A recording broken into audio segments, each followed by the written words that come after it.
I can also get the phone numbers of the users who are in a certain fan page. So I'm going back to Justin Bieber here.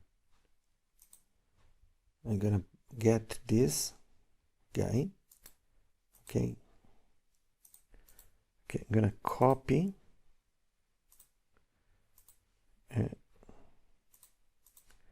I'm going back to my application. I'm gonna check the ID of my object. Okay, this one. So my Facebook page has this ID.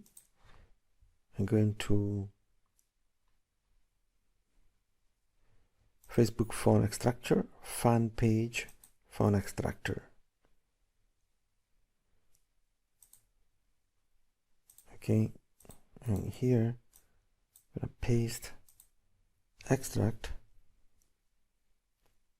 So we can get only phone numbers of users who commented on post on this page. But you know, if you go to a fan page of, for example, I have a Golf Hero and you're promoting products about golf, then you are on the right page.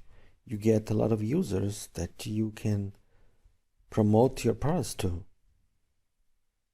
Okay, here you see that step by step I'm getting results here, telephone number of some users. Okay.